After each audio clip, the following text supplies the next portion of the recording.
Hi there, Bill Manacero, Top Dog here at Old Dogs REI Network. If you've enjoyed this podcast, first we want to thank you for listening. But second of all, I think one of the reasons you probably enjoyed is because there is an amazing production quality here, and that is all done by Mino Studio. Mino Studio has been producing this podcast from the very beginning, and they do a great job. Mino Studio 777 at gmail.com. That's Mino, M-E-N-O, Studio 777 at gmail.com.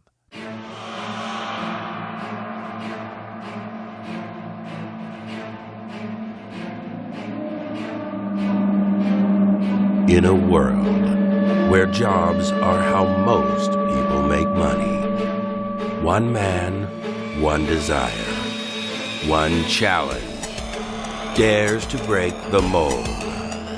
Welcome to the Old Dogs REI Network, where we don't work for money. Money works for us. Coming soon. Viewer discretion advised.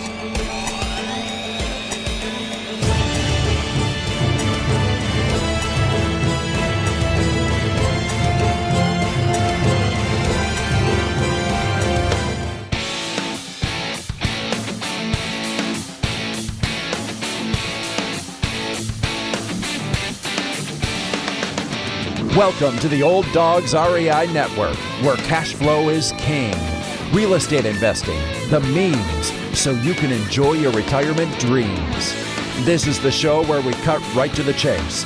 No sales pitch, no long monologues, just simple how-to real estate investing advice, so you can earn the passive income you need to enjoy your retirement today. And now, your host and chief old dog, Bill Manacero. Welcome to the Old Dogs REI Network. I'm your host, Bill Manacero, and this is a show where 50-plussers and anyone else who wants to join us get solid, no sales pitch real estate investing advice to help generate real cash flow. This podcast airs twice weekly on Mondays and Fridays, and if you aren't already a subscriber, go to iTunes, type in Old Dog, spelled D-A-W-G, find our podcast, and subscribe.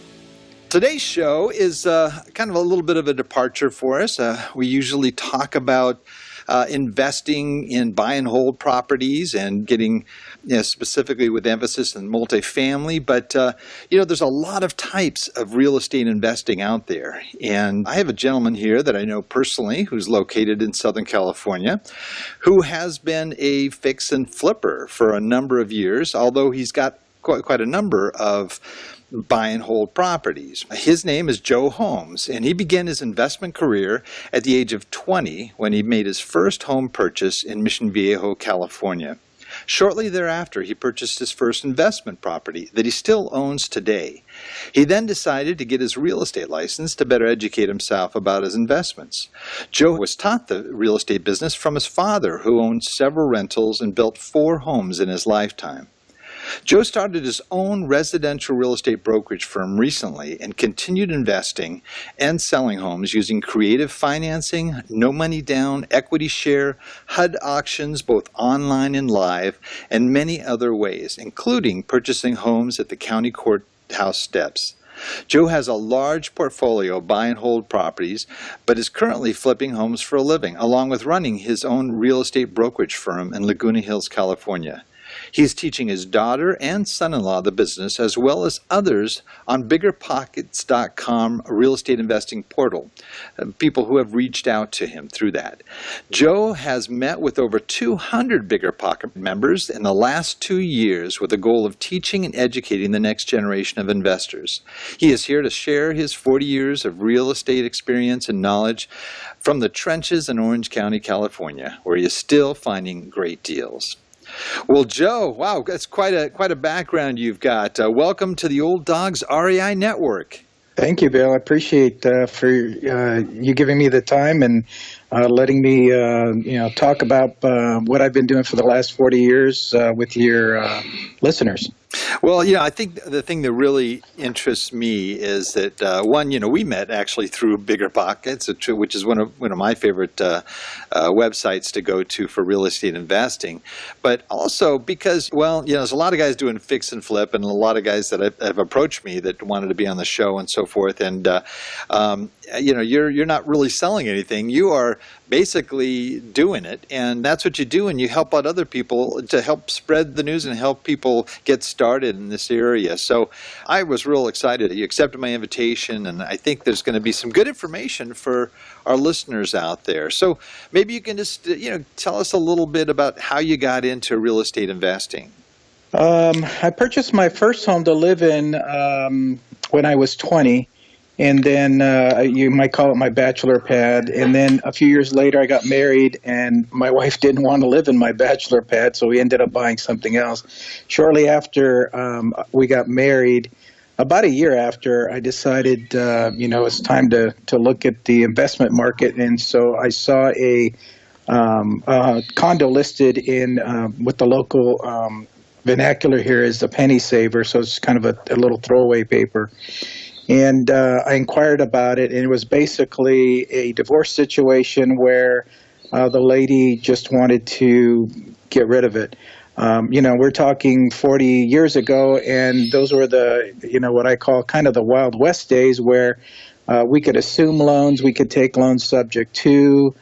So basically, I took over the payments on this home, made up a couple of payments that she was behind, and assumed the first mortgage on it. And, like you had said in the introduction, I still own that property today.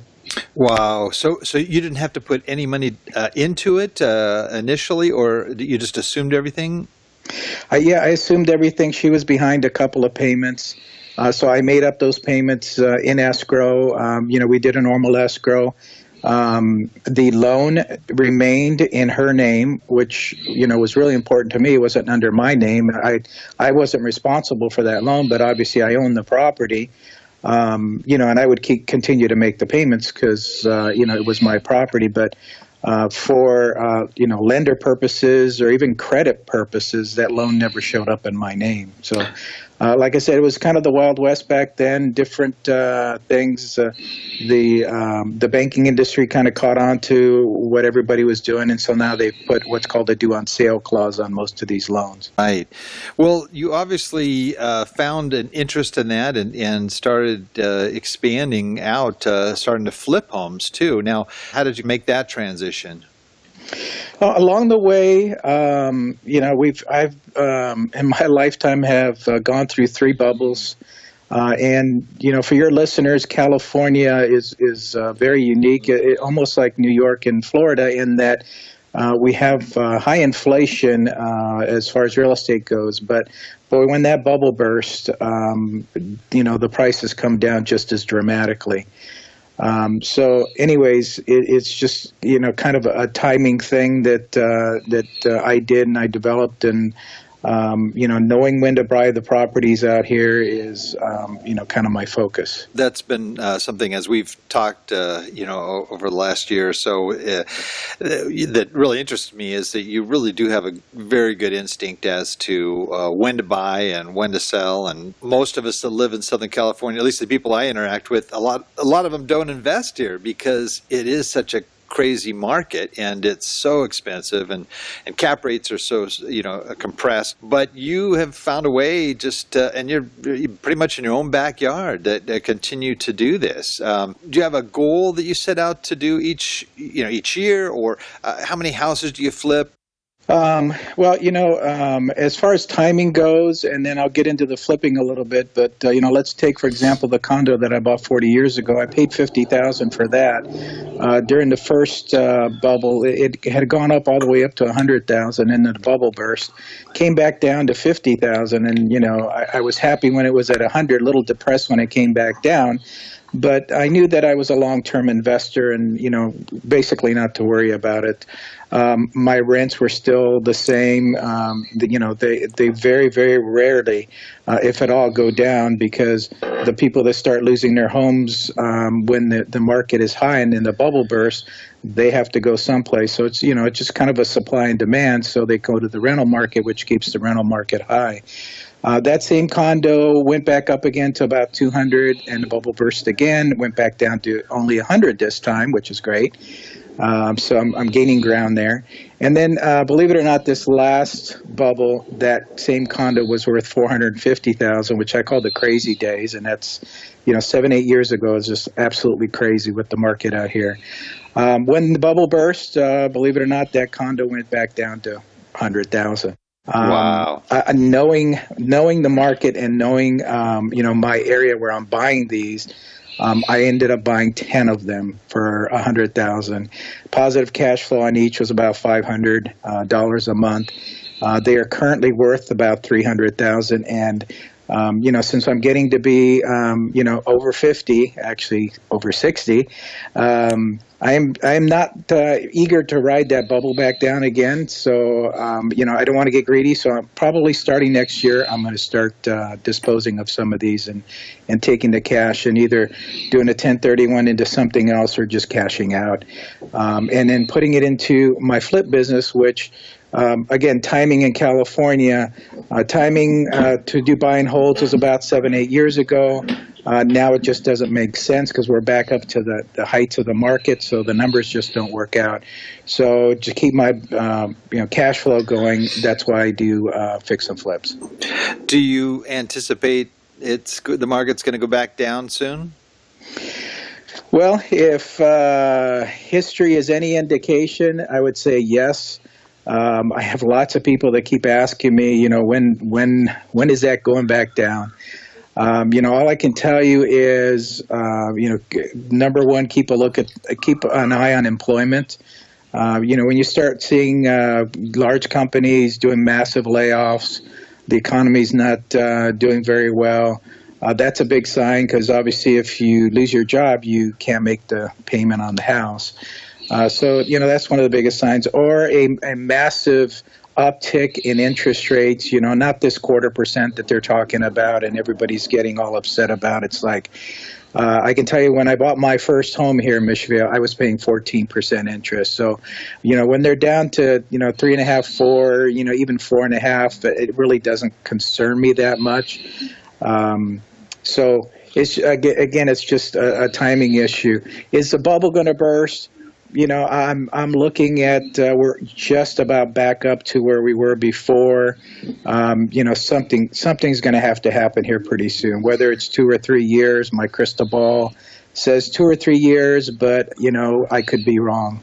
Now, you made the transition. You initially bought a buy and hold. You wanted a rental income, obviously, but you moved into flipping. Why and how did that happen? Because the market had risen so much from the buy and hold that I had all this cash just sitting there. And the only way that I could put it to work was to actually buy distressed properties, from the MLS, the courthouse steps, sending out letters to homeowners.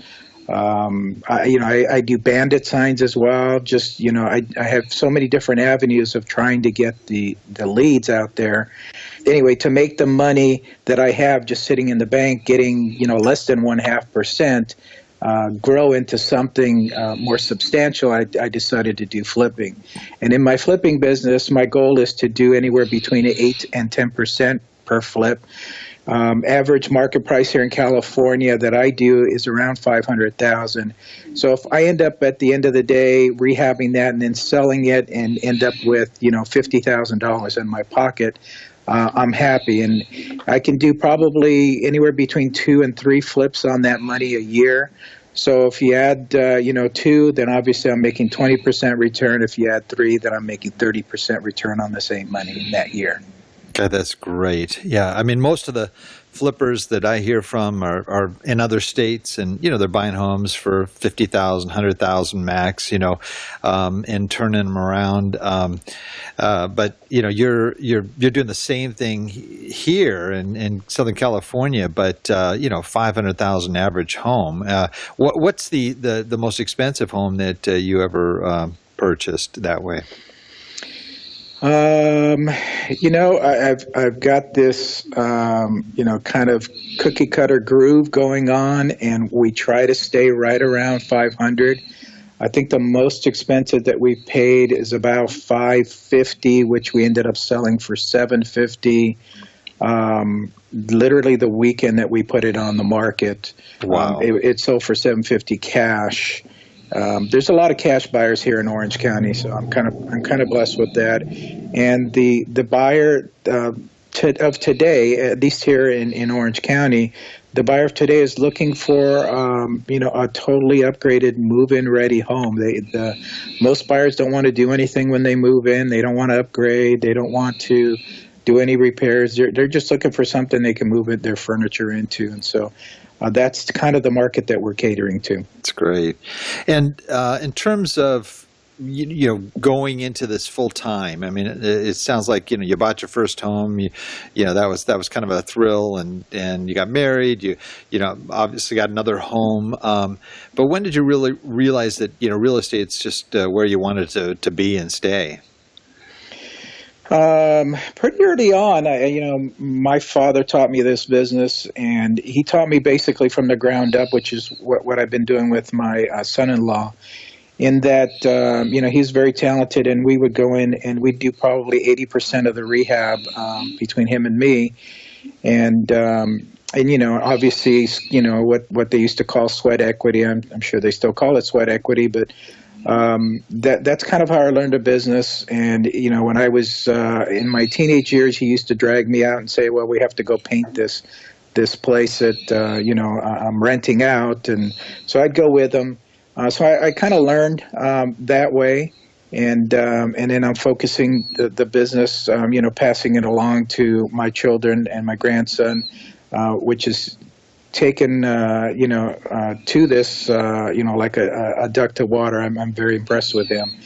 But anyways, I've been teaching him the business the same way. We started, actively flipping about almost 3 years ago now, and it was just a simple, Joe, I know you used to do this, and I'm at, a sales job. I'm making probably 50, 60 a year. And I was wondering if you might want to start up a business with me and your daughter. And I said, sure, but I have to teach you from the ground up like I was taught. So first few flips, him and I actually did all the sweat equity and did the flip. Our first one was probably the most profitable one. We ended up with an $80,000 profit on that one. And then he came to me, like a month later after we were done and said, hey, I'm quitting my job. If you're interested, let's continue to do this. And so we're probably doing, 4 to 6 flips right now a year. But we've totally, changed in that it's all contractor focused now. So we hire a contractor. He does everything. And my son-in-law just manages the project at this point. Okay, that's great. Is he also doing buy and hold or just flips?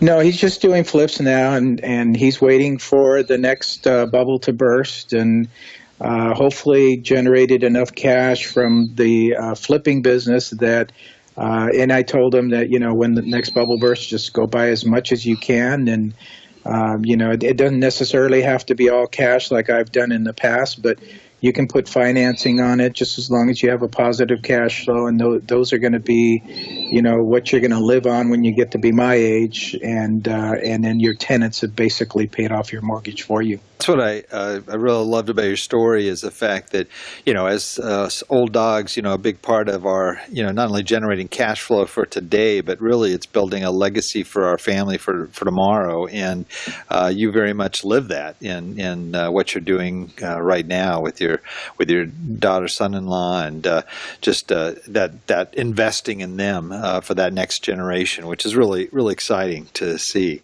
What about what would you say, sort of, getting started here? What is your biggest mistake that you made? Unfortunately, I would say the biggest mistake, along the years that I was investing, I would have friends and they would be saying, well, hey, that's interesting. Can I, invest with you? And I was never one to really take somebody's money and say, here, we're going to go buy this. I was mostly, hey, if, you want to actually participate, again, kind of like from the ground floor up. I had a close friend that did that.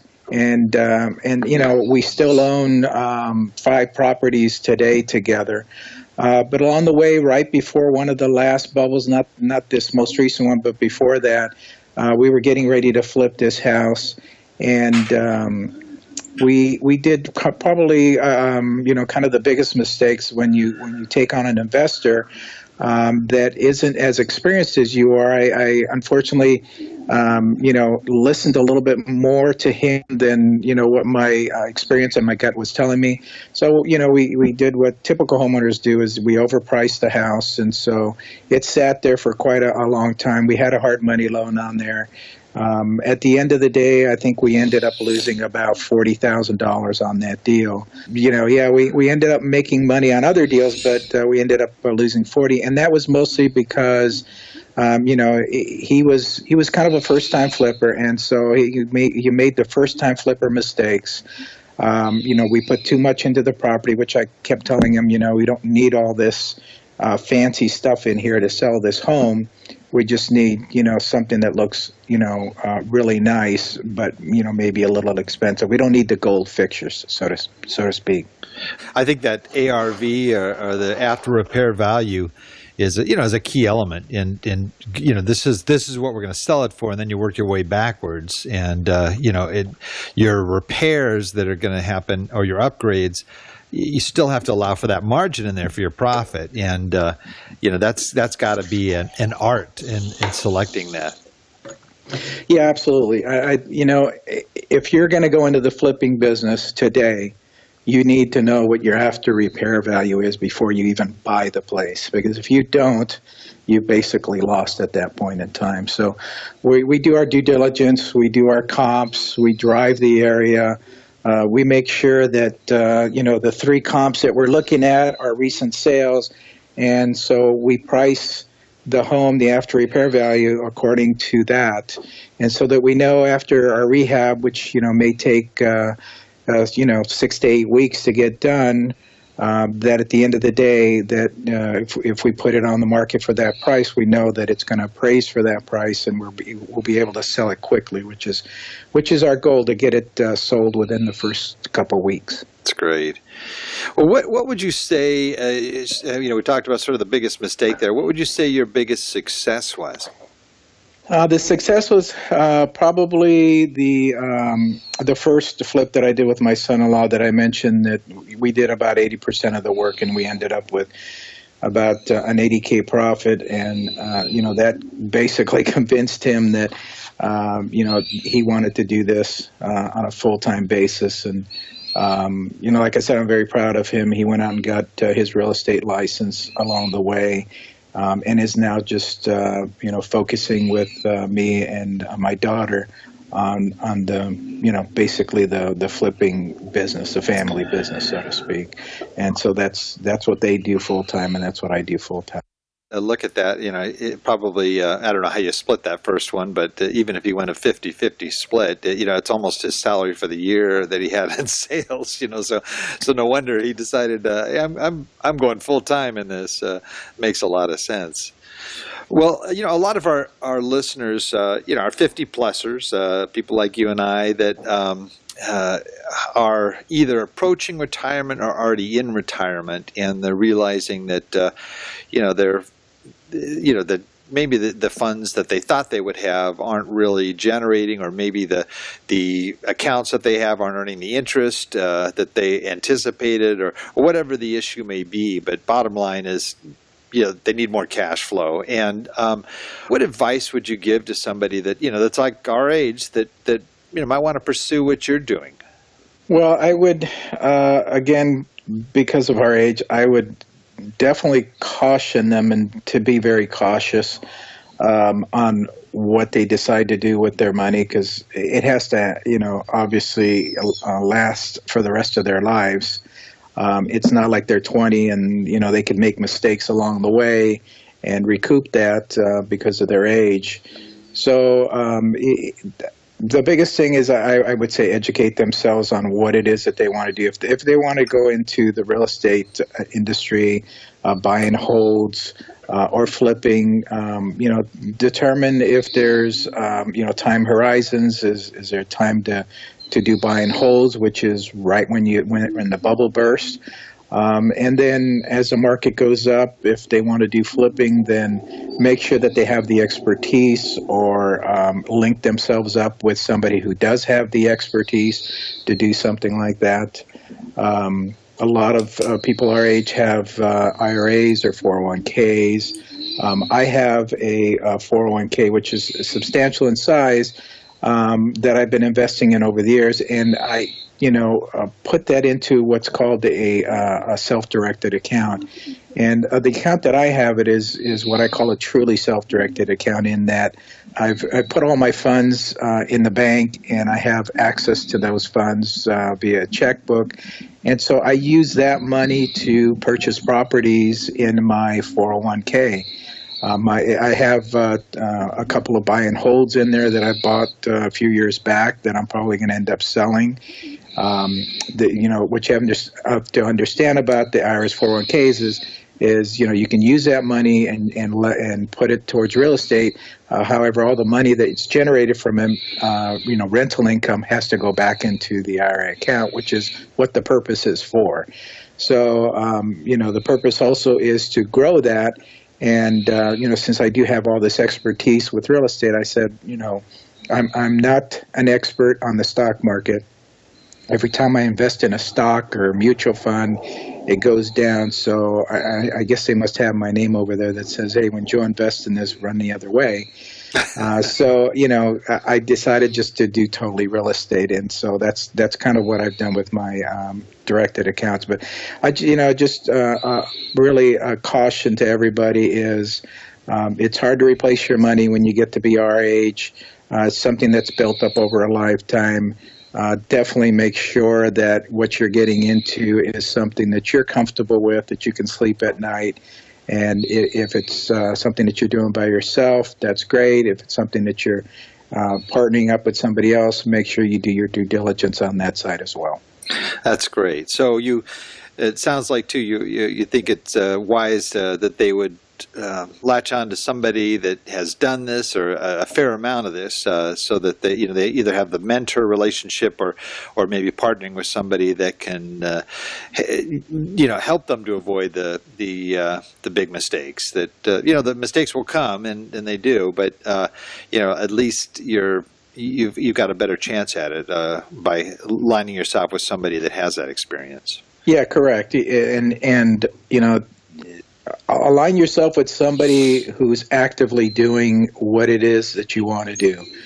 I'm a real estate agent, and I kind of hold myself apart from other real estate agents. What I call myself is an investing real estate agent, investor real estate agent, in that I'm actually there in the trenches doing things. I'm not your normal typical agent that will list and sell a property or represent a buyer, which I do, but that's not my focus. So, if I were to give advice on purchasing a home, I would give you specific advice for that particular home, and I would tell you, if you buy it at this price, and the rehab's going to cost this much, then at the end of the day, after paying commissions and closing costs, your after repair value is going to be this, and you're going to make this amount. And that's the type of real estate agent that you should find out there, not somebody who's going to put you on basically a drip list and say, here's 20 properties that, you said you were interested in. That does not give you any information. They need to be specific to the property and basically show you and prove to you that you're able to make money on this particular deal. Great advice. Now, looking ahead, you're Actually, you're younger than me by what, 2 months or something? Yeah, we were talking about that the other day. Yeah. All right, young man. Well, I'll try and get your sage advice nonetheless here. What is ahead for you? I mean, are you going to just keep doing this? Do you have plans to eventually sort of back away? And you don't sound like at least when I talk to you that you're anywhere near retiring and moving away from this. What's sort of the future for your business? I really kind of don't believe in retirement. I do take a lot of vacations, which I call them a break from the stuff that I love to do, which is real estate. I'm basically at this point kind of building up a business with my kids to pass along, my legacy to them.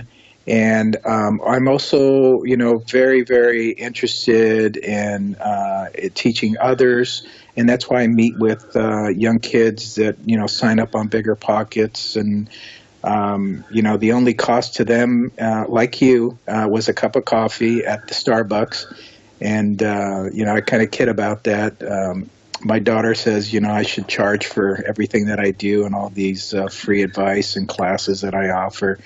But it's just, I wasn't brought up that way. I'm kind of a person that likes to give back. And so, I just started a wholesaling class. There's about 15 of us that are doing wholesaling here in California. And it's mostly, just to educate other people and get other people involved in real estate. So that's kind of what I'm looking for. To do in the future, just keep doing the same. And as people reach out and actually want to learn, I'm here available for them, email or phone call away.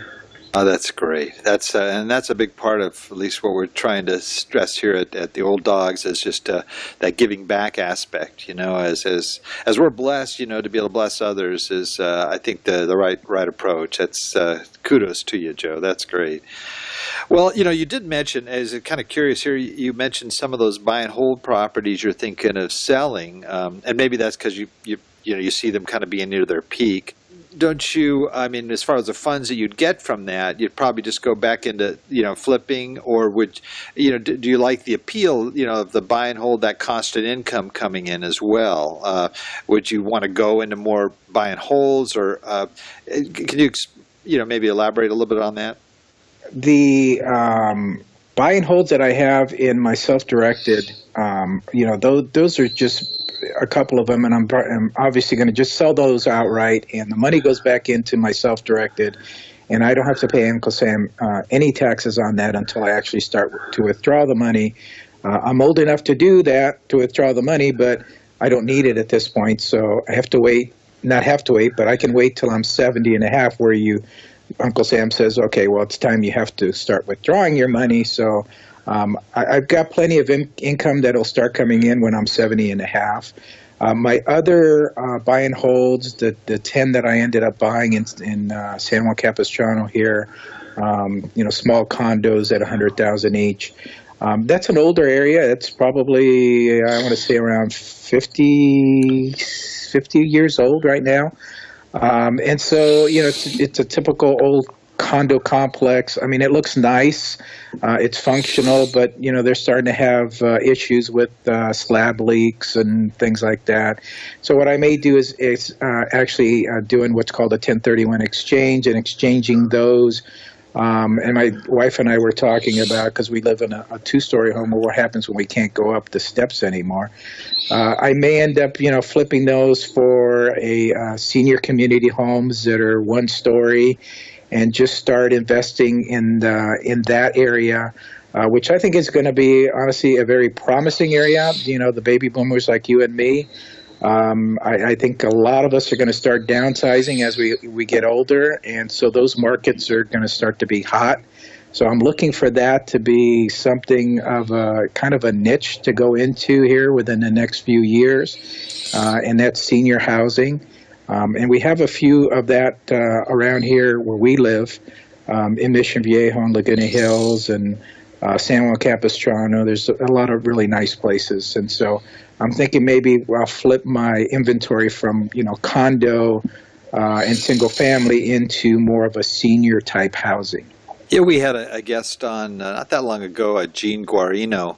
I think it's episode 041, and that's what this guy does. And he actually, he's also an old dog, I guess, and he actually initially started. He bought a place and then moved his folks in it when they were in that age bracket where they really needed that sort of assisted living.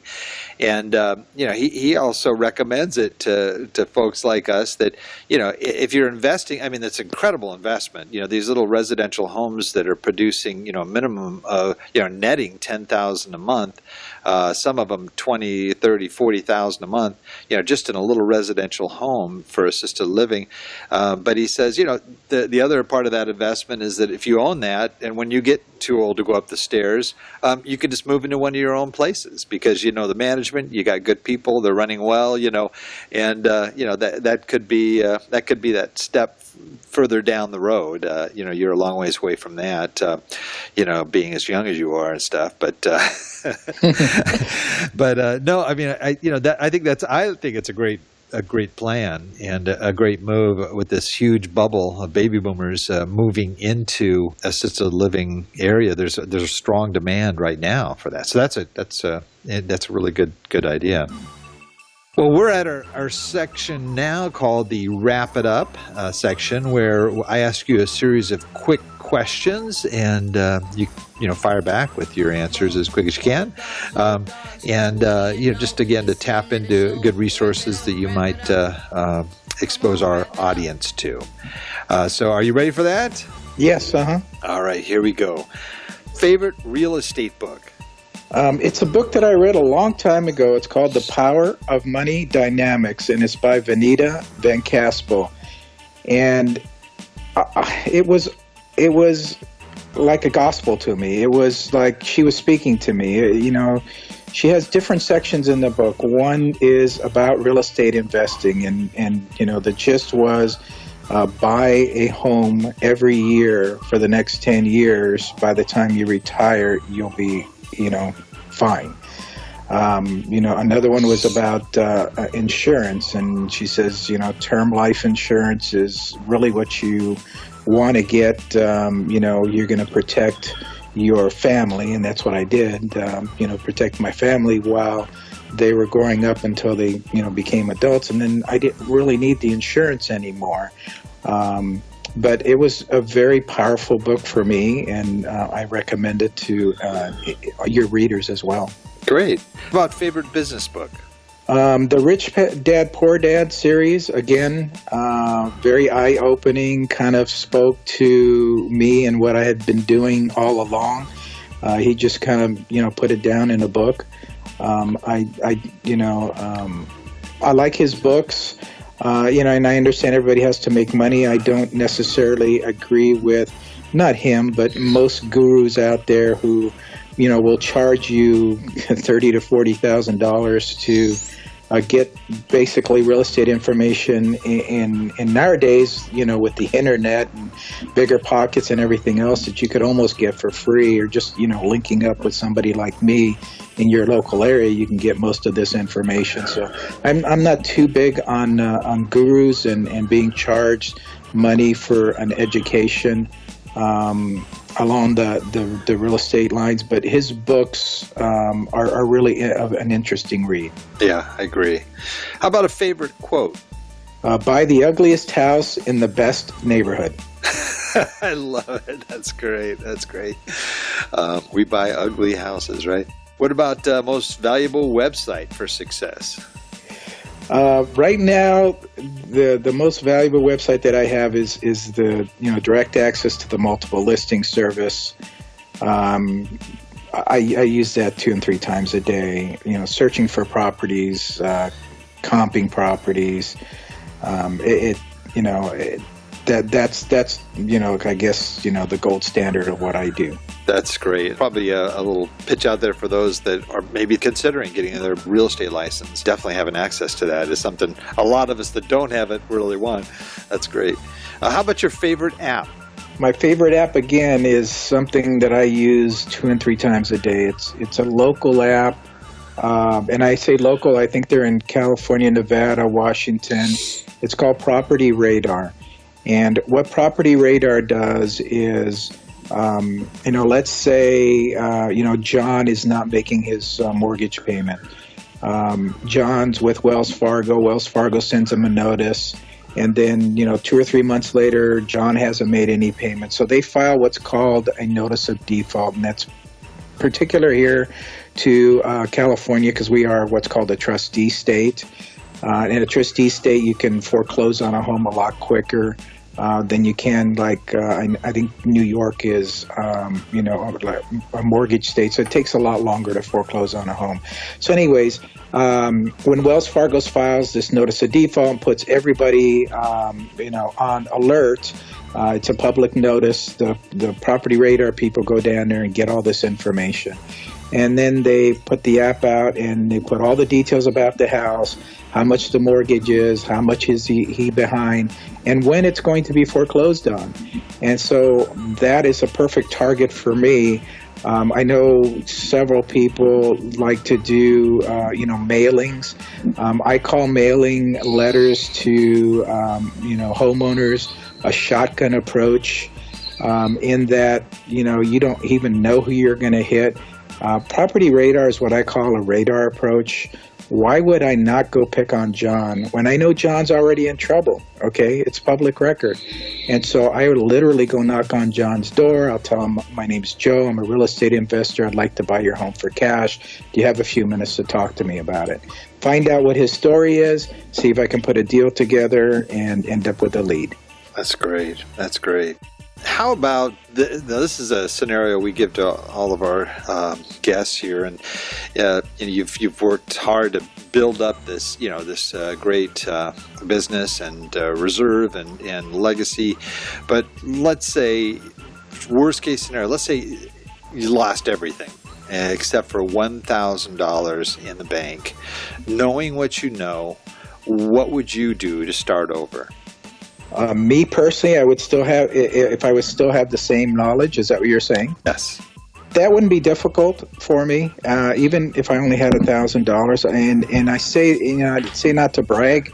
I've spoken with a lot of real estate investors, and over their lifetimes, and I'm a very conservative investor. I don't like to take a lot of chances, and I calculate my risks very carefully. There's a lot of people that don't. And I've spoken with many people that were millionaires, were multimillionaires, and just overextended themselves and lost everything.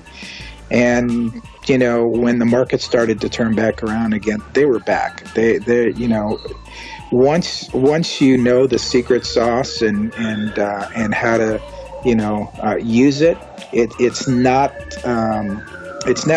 that far-fetched that you may be able to lose that you lose everything, and then a few years later you're back on top of the game again. And the perfect example, the recent president-elect Trump, he went through hard times, and I'm sure he was very close to losing a lot of everything, but he's a billionaire today. Obviously he's a massive risk taker, which I am not, but I would say to those that are listening out there, let's say you only had $1,000 and you didn't have the experience or education that I have at this point, I would find somebody. I spoke to a young man the other day. He's 29 years old.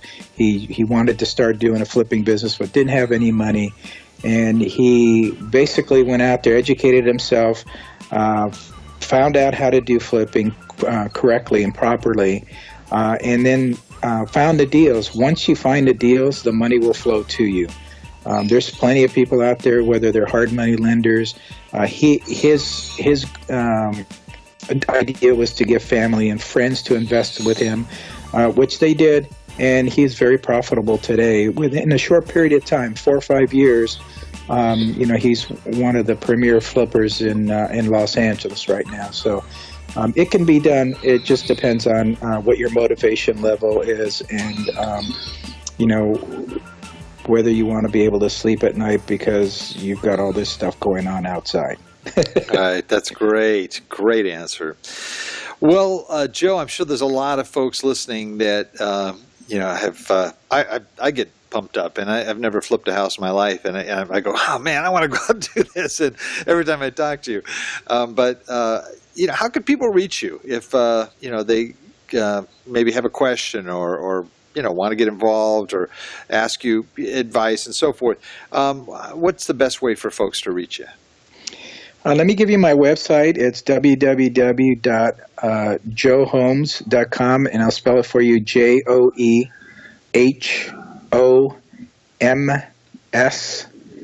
So JoeHom as in Mike, S as in Sam.com. That's probably the best way to reach me. It's got my phone number in there. It's got my email address in there. And so you can just go directly to there and link to me, 24/7. I'm very responsive with emails and phone calls, and if I'm not doing a webinar like this, actually this is my first webinar, and thank you for inviting me. I appreciate it. If I'm not, busy, then I will answer the call, and if not, then I will return the call in a short period of time. I'm a very responsive person to that, so that would probably be the easiest way and the best way to get a hold of me. That's great. That's great. We always close out our shows with your best old hound dog howl, and I know you've been working on this, practicing, and maybe not, but either way, let's hear your old closing hound dog howl. Okay, I'll give you my best. I have not been working on this. I have listened to your podcast, and I think you do a great job. And I appreciate it. But anyway, here we go. Ow!